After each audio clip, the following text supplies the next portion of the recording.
अस्सलाम वालेकुम dear students, quality education के प्लेटफॉर्म पे आपको खुशामदीद। आज की वीडियो में हम देखेंगे spoken English sentences for daily use.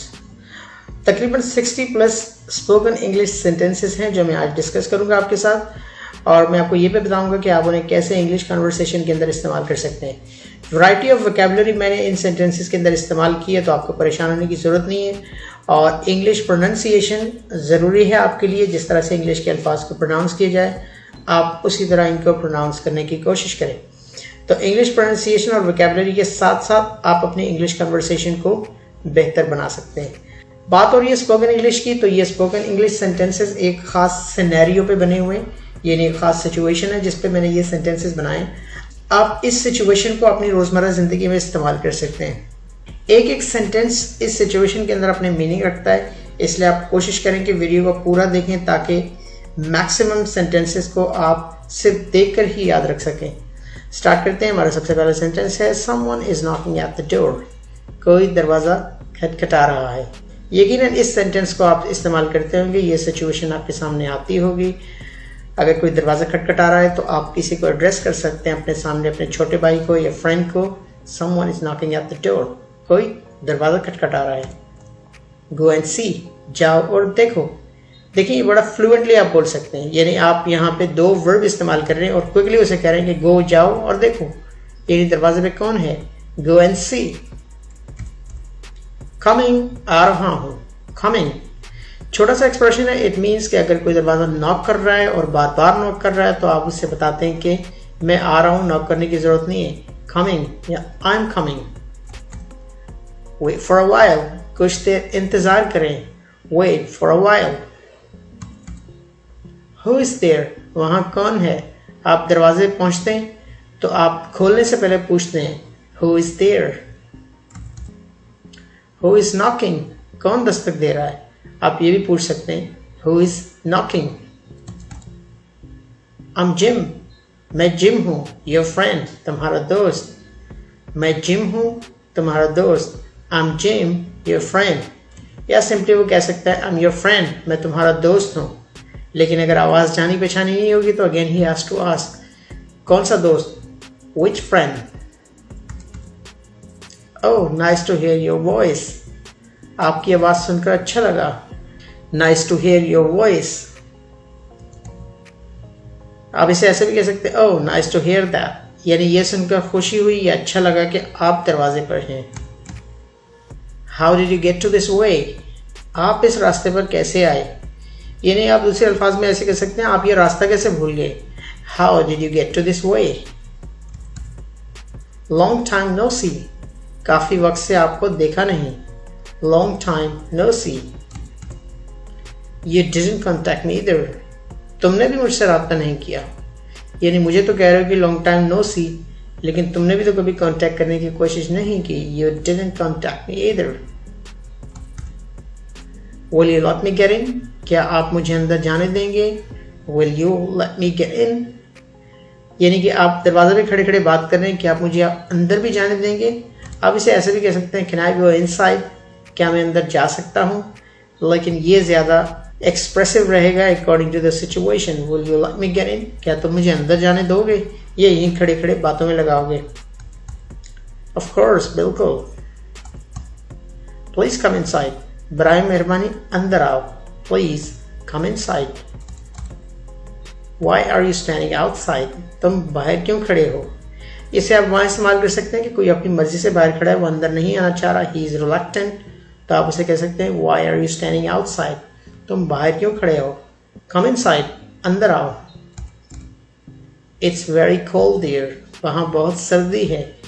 अगर आपको लगता है कि बाहर सर्दी है according to the situation, you can use this phrase it's very cold there, वहाँ सर्दी है।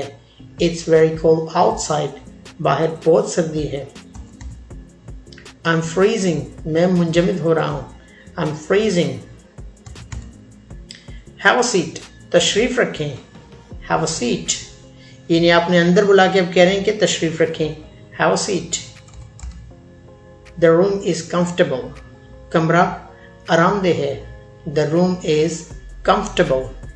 अब इसे लोग अक्सर कंफर्टेबल पढ़ते हैं, but the word is comfortable. Correct pronunciation याद रखिए, The room is comfortable. कमरा आरामदेह है. How do you keep it warm? आप इसे गर्म कैसे रखते हैं? How do you keep it warm? I use an electric heater. मैं एक इलेक्ट्रिक हीटर इस्तेमाल करता हूँ. करता हूँ होगा करते हैं, it's by mistake, but you can write it. I use an electric heater. अब इसे ऐसे भी कह सकते हैं, I use heater. मैं हीटर को इस्तेमाल करता हूँ. It's really effective. ये वाकई मौसर है. It is really effective. I can feel. मैं महसूस कर सकता हूँ. यानी आपका हीटर बड़ा इफेक्टिव है क्योंकि कमरा क्या है, आरामदेह है, गर्म है. So I can feel. Let me get you something to eat. मुझे खाने के लिए कुछ लाने दो. Let me get you something to eat. अब देखिए ये भी सिचुएशन के लिहाज से बड़ा प्यारा फ्रेज है क्योंकि वहाँ पे वो खड़े खड़े बातें कर रहे हैं. अब उससे कहता है कि यार मुझे बातों में ना लगाओ, मुझे खाने के लिए कुछ लाने दो. Let me get you something to eat. Would you like to drink? क्या आप पीना चाहेंगे? Would you like to drink? Coffee will be better. Coffee बेहतर रहेगी. Coffee will be better. No thanks. नहीं शुक्रिया. देखिए अगर वो उसे ऑफर करता है कि I'm gonna get you a coffee, मैं आपके लिए कॉफ़ी लेकर आता हूँ, तो वो वहाँ पे कह सकता है no thanks. नहीं शुक्रिया अगर कॉफ़ी नहीं पीना चाहता हो तो. Have something to eat. खाने के लिए कुछ लीजिए. अब आप सिनेरियो को समझिए. खाना आ गया, सामने पड़ा हुआ है, but he's hesitant, वो नहीं खा रहा, तो वहाँ पे आप ये फ्रेज इस्तेमाल कर सकते हैं, have something to eat. खाने के लिए कुछ लीजिए. Have something to eat. Simply आप उसे eat नहीं कहेंगे, बल्कि आप उसे थोड़ा सा फॉर्मल तरीके से कह सकते हैं. Thanks, I'm full. शुक्रिया, मैं फुल हूँ, यानी मैंने ऑलरेडी खा लिया है, मेरा पेट भरा हुआ है. Thanks, I'm full. Don't you like food? क्या आपको खाना पसंद नहीं है? Don't you like food? No, I just don't feel like eating. नहीं, मुझे खाने का मन नहीं है. No, I just don't feel like eating. देखिए बड़ा प्यारा फ्रेज है. उसे बुरा भी नहीं लगेगा क्योंकि वो खाना नहीं चाह रहा. शायद वो फुल है और उसे खाने का मन नहीं कर रहा, तो वहाँ पे आप फ्रेज ये इस्तेमाल कर सकते हैं. Take a slice of cake. Cake का एक टुकड़ा लें. Take a slice of cake. Have some biscuits. कुछ बिस्किट ले लें. Have some biscuits. देखिए इन सेंटेंसेस को आप आराम से मेमोराइज भी कर सकते हैं और आसानी से अपने घर में भी आए हुए गेस्ट के साथ आप इस्तेमाल कर सकते हैं. If he is your friend and you guys want to learn English. Serve yourself. खुद ही लीजिए. फॉर एग्जाम्पल कुछ ऐसा फूड स्टफ आप रखते हैं जहाँ से स्पून के जरिए उसको लेना है. It's something like liquid custard, kheer, something like that. तो वहाँ पे आप उसे कह सकते हैं serve yourself, यानी कि खुद प्लेट लीजिए और उसके अंदर डालिए अपने हिसाब से. Serve yourself. Do you want another one? क्या आपको एक और चाहिए? Do you want another one? इसे आप वहाँ इस्तेमाल कर सकते हैं जहाँ पे एक चीज़ खाने की ख़त्म हो गई है और दूसरी आपने उसे ऑफर करनी है. So you can use this phrase. Do you want another one? क्या आपको एक और चाहिए? Is that enough? क्या ये काफ़ी है? Is that enough? It's more than enough. ये काफ़ी ज़्यादा है. It's more than enough. You have brought too much. तुम बहुत ज़्यादा ले आए हो. You have brought too much. I can't eat all. मैं सब नहीं खा सकता. I can't eat all. Can I have a glass of water? क्या मुझे पानी का एक गिलास मिल सकता है? Can I have a glass of water? देखिए यहाँ आप इस सेंटेंस को आप कहाँ इस्तेमाल करेंगे. फॉर एग्जाम्पल आप किसी के यहाँ गए और आपको किसी ने कुछ ऑफर ही नहीं किया, तो एटलीस्ट आप पानी का एक गिलास पीना चाहते हैं, तो आप कह सकते हैं can I have a glass of water. क्या मुझे पानी का एक गिलास मिल सकता है, या वो भी नहीं मिलेगा. I'll just drink a cup of tea. कोई आपको ऑप्शंस देता है तो आप ये कह सकते हैं I'll just drink a cup of tea. मैं सिर्फ चाय का एक cup पीऊंगा. I'll just drink a cup of tea. It was nice meeting you. आपसे मिलकर अच्छा लगा. It was nice meeting you. अक्सर आप ये भी कहते हैं nice to meet you. It's getting late. देर हो रही है.